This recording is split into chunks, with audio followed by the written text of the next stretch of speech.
kuatkan hati. Negeri ini memanggilmu kawan. Belajar bergerak berbagi untuk negeri. Guru penggerak majukan pendidikan. Guru penggerak menghamba para murid. Kreatif rancang pembelajaran. Hargai potensi, tingkatkan prestasi. Lahirkan profil pelajar Pancasila. Belajar bergerak berbagi untuk negeri. Kita menjalin kolaborasi. Belajar Wawancara pada sesi ini. Hari ini saya ingin mengajukan beberapa pertanyaan, Bu, ya, tentang D5 etika dan rujukan moral. Mungkin Bu Sari pernah mendengar tentang D5 etika atau rujukan moral? Oh ya, yang pernah saya dengar hanya D5 etika, yaitu situasi di mana kita harus menentukan pilihan antara dua pilihan yang benar, tetapi saling bertentangan. Itu yang saya ketahui tentang dilema etika. Ya, untuk rujukan moral tersebut? Kalau rujukan moral adalah situasi yang terjadi di mana ketika kita harus membuat keputusan di antara dua pilihan benar atau salah. Ya, kurang lebihnya seperti itu. Iya. Di dalam dilema etika tersebut nanti ada nilai-nilai yang sama baiknya, Bu, ya, tapi terjadi perbedaan. Tapi di antara tersebut ada paradigmanya, Bu, ya. Nanti ada mungkin kepentingan individu lawan kelompok.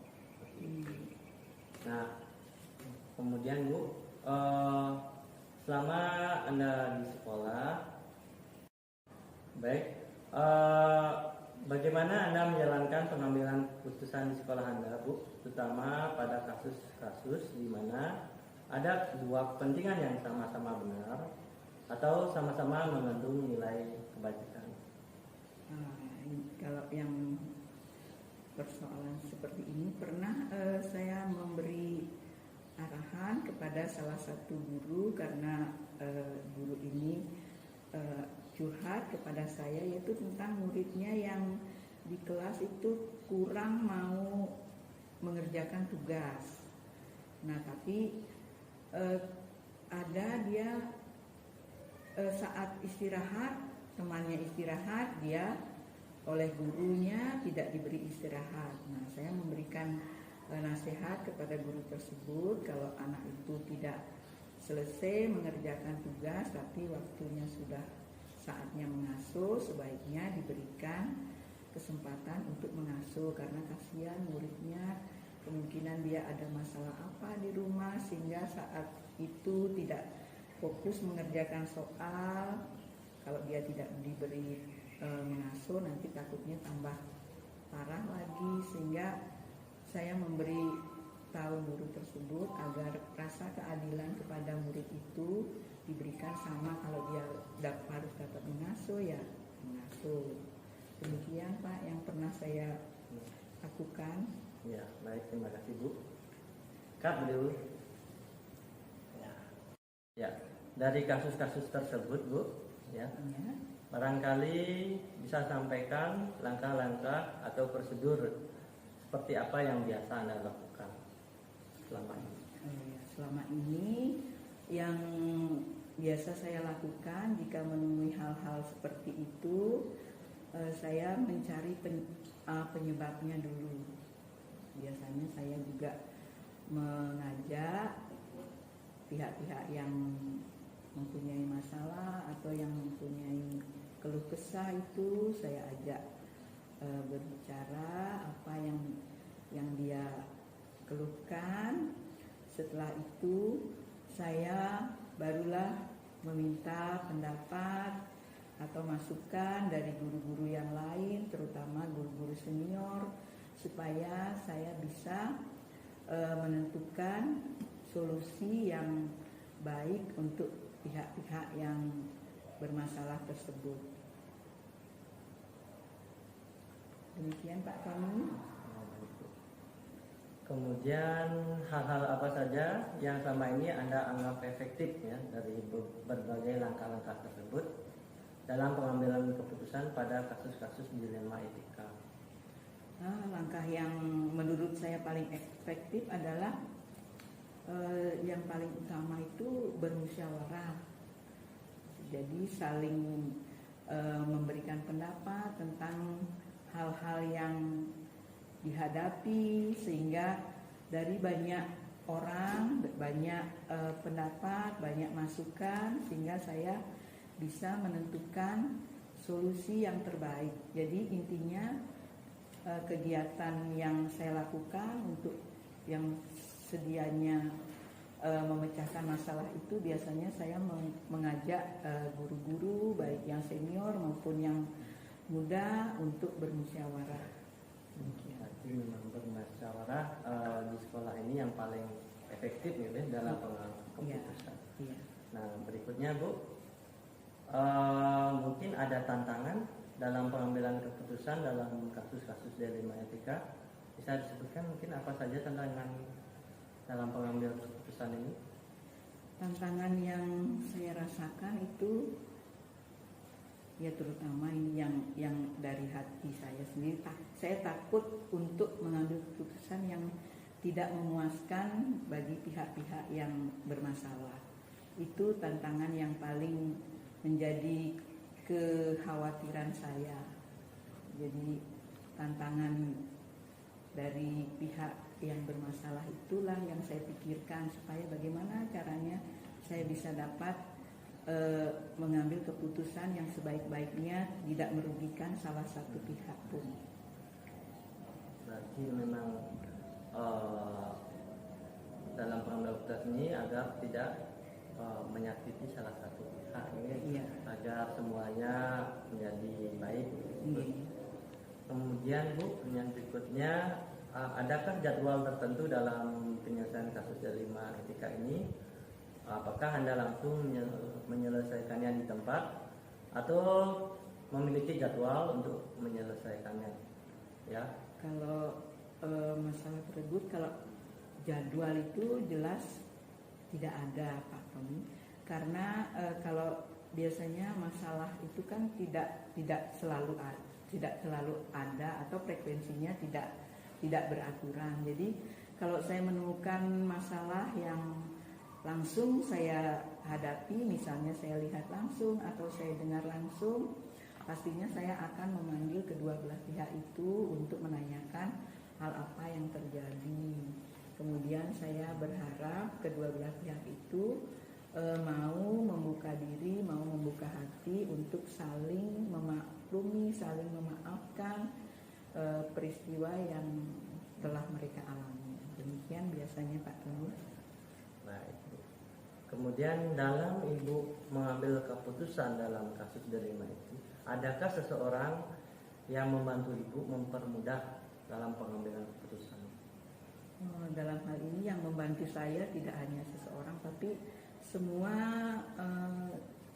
warga sekolah, baik guru, baik yang senior maupun yang junior, juga ada cleaning service, satpam itu pastinya saya ajak untuk memusyawarahkan atau merembukkan, sehingga masalah yang kami hadapi atau beberapa guru hadapi bisa terselesaikan dengan baik. Biasanya begitu. Bu, menarik ya semua apa yang Ibu sampaikan. Ini pertanyaan terakhir ya. Dari apa yang Anda sampaikan tadi, pembelajaran apa yang Anda dapat petik dari pengalaman Anda mengambil keputusan dilema etika?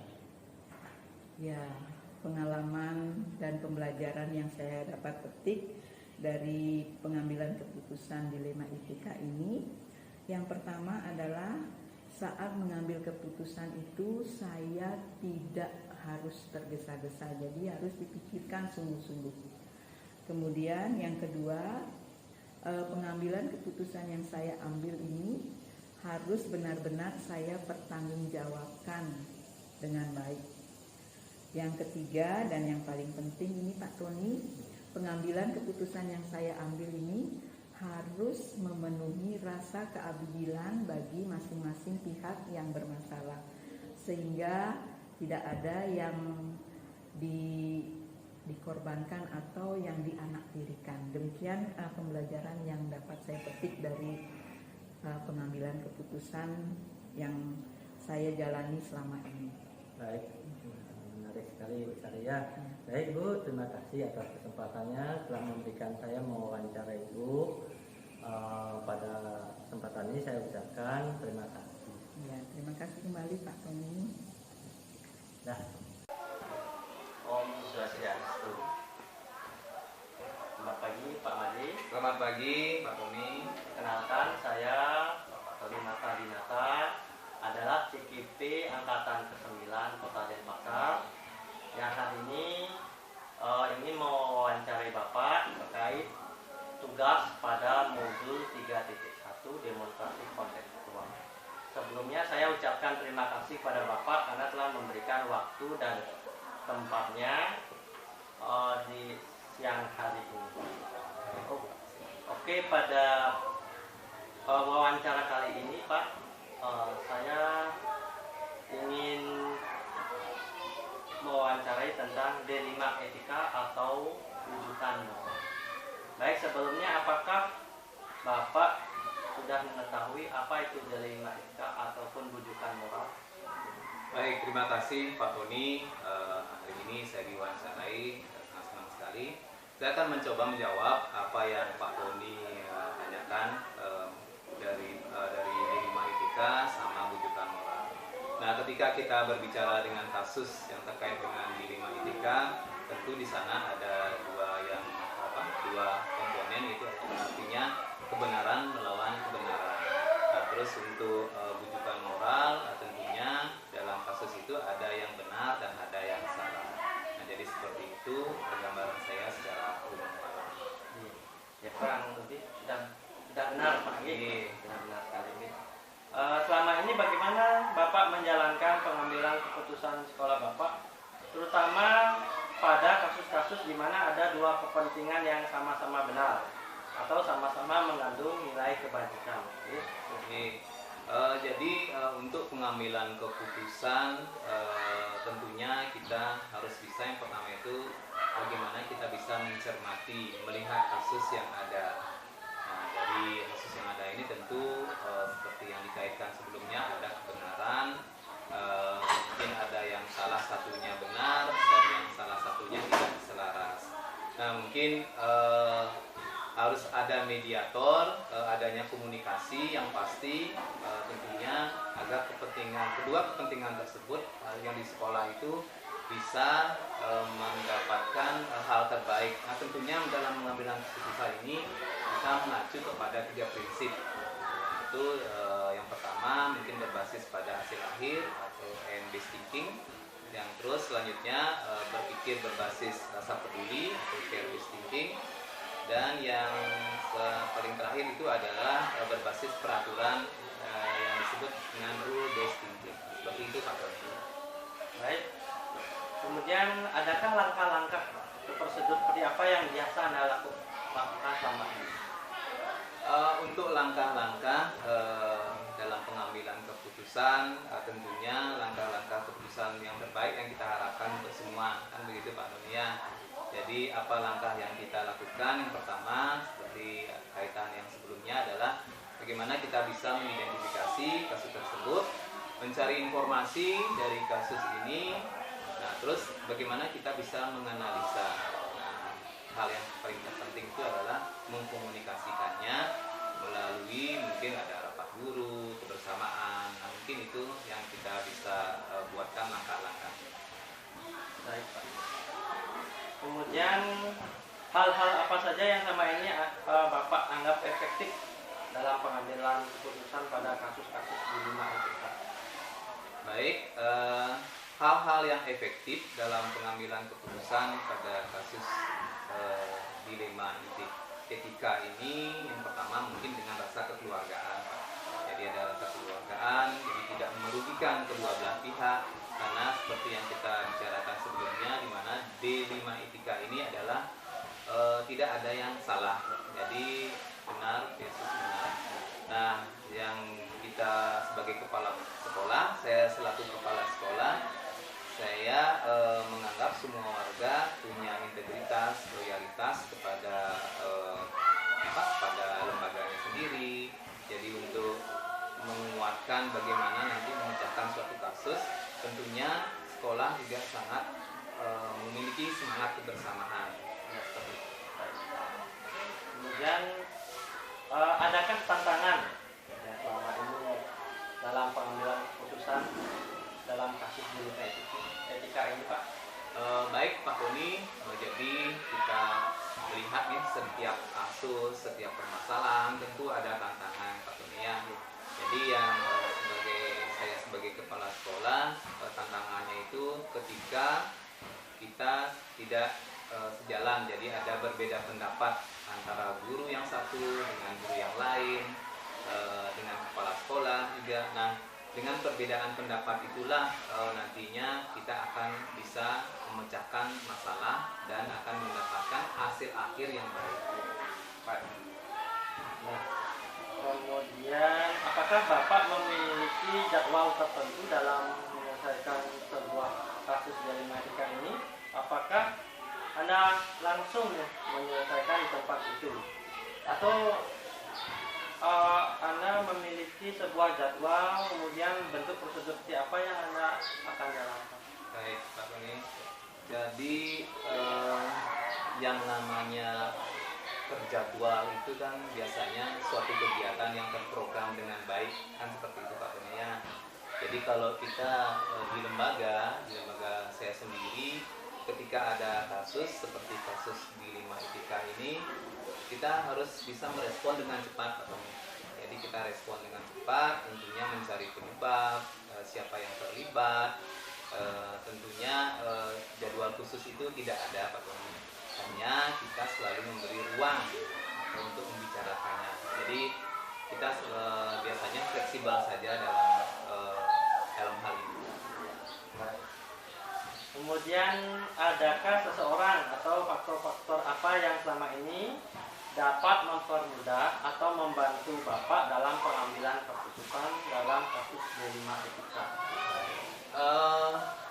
Faktor yang mempermudah ketika saya sebagai kepala sekolah dalam menyelesaikan atau pengambilan keputusan ini adalah yang pertama adanya faktor kedekatan Pak Tony. Jadi faktor kedekatan secara keluargaan antara sesama guru, hubungan yang sangat dekat dengan warga sekolah juga misalnya. Nah, begitu ada masalah muncul, kita akan cepat meresponnya dengan rasa kedekatan antara guru, kepala sekolah dan warga sekolah. Baik Pak, ini pertanyaan terakhir ya. Dari semua hal yang telah Bapak sampaikan, pembelajaran apa yang dapat Bapak petik dari pengalaman Anda selama ini mengambil keputusan dilema etika? Baik, jadi dari awal kita sudah membicarakan kasus ini. Di awal itu ada kasus dilema etika sama pendidikan moral. Nah, ketika kita berbicara masalah pelajaran yang dapat kita petik dalam pengambilan keputusan ini, seperti dalam kasus dilema etika ini, tentunya adalah komunikasi yang baik, kolaborasi.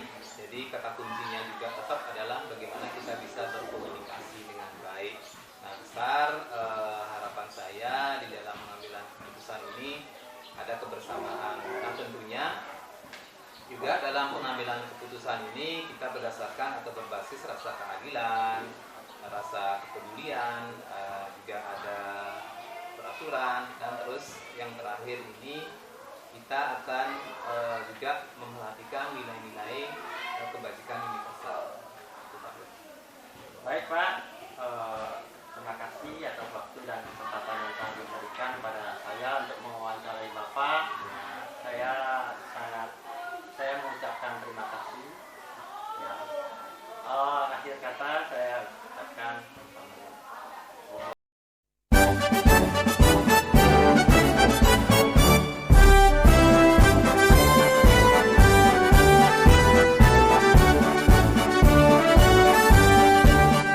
Bulatkan tekad, kuatkan hati. Negeri ini memanggilmu kawan. Belajar bergerak berbagi